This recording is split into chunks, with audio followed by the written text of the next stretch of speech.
అందరికీ నమస్కారం అండి.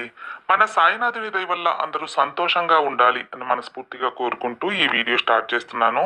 ఇక ఈరోజు వీడియోలో మనం చూడబోయేది ఏంటి అంటే, బిడ్డ, కోట్లలో ఒక్కరికి దక్కే ఒక రాజయోగం, మహాయోగం నీకు దక్కింది తల్లి, తప్పకుండా విను అని చెప్పి బాబా గారు మనకు ఒక మంచి సందేశం తీసుకొచ్చారు. ఆ సందేశం ఏంటి, ఏం చెప్పబోతున్నారు అని మన సాయినాథుని మాటల్లోనే వినబోయే ముందు మన ఛానల్ ఎవరైనా ఫస్ట్ టైం చూస్తున్నట్లయితే సబ్స్క్రైబ్ చేసుకోండి. మన వీడియోస్ నచ్చినట్లయితే లైక్ చేసి మరికొంతమంది సాయి భక్తులకు షేర్ చేయండి.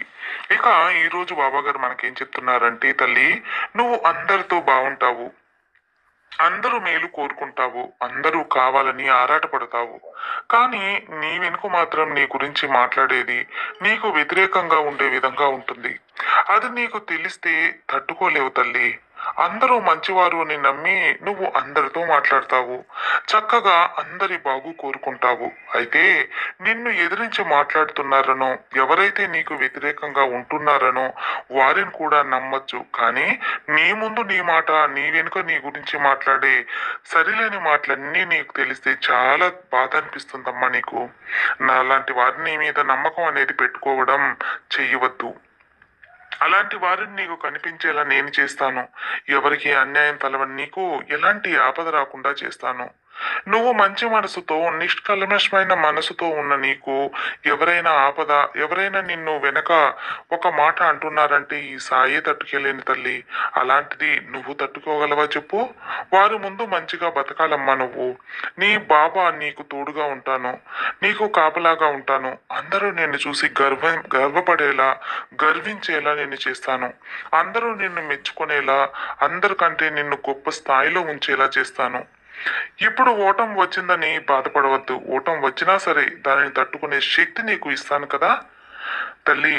జీవితంలో ఓడిపోయినా, ఇతరులు నిన్ను చూసి చులకన చేసినా నువ్వు మాత్రం కృంగిపోవద్దు. కృంగిపోయావా అనుకో, నువ్వు బలహీన పడిపోతావు. అలా బలహీన పడిపోతే నువ్వు గెలుపు కోసం ఎప్పుడు పోరాడేది? ఇప్పుడు ఏర్పడిన ఒక ఓటమి నుంచి బయటపడేందుకు 100 రెట్ల ఉత్సాహాన్ని నేను ఇస్తాను బిడ్డ. నీకు అంచెలంచెలుగా ఎదిగే ఒక అవకాశాలు దొరుకుతాయి. నువ్వు కోరుకునే మార్పులు నువ్వు తప్పకుండా అందుకుంటావు. కొద్దిగా శ్రమించాలి, కష్టపడాలి, ప్రయత్నించాలి, ఓపికగా ఉండాలి, నమ్మకంగా ఉండాలి.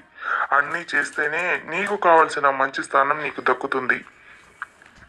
చిన్నగా బాగా లేదు అనగానే ఏదో ఒక జబ్బు చేసినట్లు దిగులుగా ఉండిపోవద్దు. అలా దిగులు పడి ఏమి తినకుండా ఉంటే మరింత దిగులు పెరుగుతుందే తప్ప నీకు ఉత్సాహం అనేది రాదు. అలా కాకుండా ఏదైతే అది అవుని చూసుకుందామనే ధైర్యంతో కడుపు నిండా తిని కంటి నిండా నిద్రపో. అప్పుడు ఎక్కడ లేని ఉత్సాహం వస్తుంది, నీ దిగులంతా పరారైపోతుంది. మనసులో ధైర్యం ఉంటేనే మన కష్టం అనే మాట కూడా నీ దగ్గరికి రాదు. కాబట్టి నీ సాయి మీద నమ్మకం ఉంచి నువ్వు తప్పకుండా ధైర్యంగా ఉండాలి. నీ పైన కష్టం నుంచి ఎలా బయటపడాలో ఆలోచించు. దాని నుంచి బయటపడేందుకు సాయి నాకు శక్తినివ్వు అని నన్ను అడుగు, తప్పకుండా నేను అందిస్తాను. ఒక్క విషయం గుర్తుంచుకో బిడ్డ, నువ్వు కిందకి పోవాలి, ఓడిపోవాలి అనుకునేవారు చాలా మంది ఉంటారు. కానీ వారు కోరుకున్నంత మాత్రాన అలా జరగదు. అన్నిటికీ ఈ సాయి ఒకడున్నాను కదా, ఈ సాయి అనుకోవాలి. తప్పకుండా ఈ సాయి అనుకున్నట్టే జరుగుతుంది. నేను నా బిడ్డల్ని చక్కగా చేస్తాను కాబట్టి, నా బిడ్డమైన నిన్ను మంచి స్థాయిలో ఉంచుతాను కాబట్టి నీకు ఎలాంటి చెడు జరగదు. నువ్వు క్రిందికి దిగిపోవాలి, ఓడిపోవాలి అనుకునే వారి ముందు ఆశ్చర్యపడేలా బతుకుతావు. నీకు కావలసిన గెలుపు తప్పకుండా అందుకుంటావు. చిన్న చిన్న సమస్యలు వచ్చాయని ఓడిపోయావని, జీవితమే అయిపోయిందని ఎప్పుడు కూడా నిరుత్సాహపడి కృంగిపోవద్దు. ఇంకా నీ జీవితంలో సాధించాల్సింది ఉంది అని గుర్తుంచుకో. నువ్వు సాధించడానికి పుట్టిన ఈ సాయి బిడ్డవు. ఎవరైనా ఏదైనా తప్పు చేస్తే వారిని మన్నించేసి మనసు అనేది నువ్వు ఉంచుకోవాలి. నువ్వు మన్నించేలా తయారుగా ఉండాలి. అలా మన్నించినప్పుడు నీకు దేవుడు ఆశీస్సులు ఎప్పుడూ ఉంటాయి. కానీ ఒక్క విషయం తెలుసుకో, మన్నింపు కూడా 1-2 సార్లే ఉండాలి. అంతకంటే ఎక్కువ సార్లు పదే పదే తప్పు చేస్తున్నా మన్నిస్తూ ఉన్నామనుకో, అది సరికాదు తల్లి. అంతకు మించి చేస్తే నిన్ను అలక్ష్యం చేస్తున్నారని అర్థం. అలాంటి వారి నుంచి దూరంగా ఉండటమే ఉత్తమం. ఇప్పుడు విధికి మించిన కష్టాలు ఉన్నాయని నాకు తెలుసు. కానీ అవి నిరంతరం కాదని నీకు తెలపటానికే వచ్చాను. వీటి నుంచి కాపాడి నీకు అవసరమైన వాకు ఇవ్వాలని, నీకు మంచి సందేశం ద్వారా ఉత్సాహాన్ని ఇవ్వాలనే గురువారం రోజు నీ దగ్గరకు వచ్చాను. ఈ శుభదినాన్ని చెబుతున్నాను విను.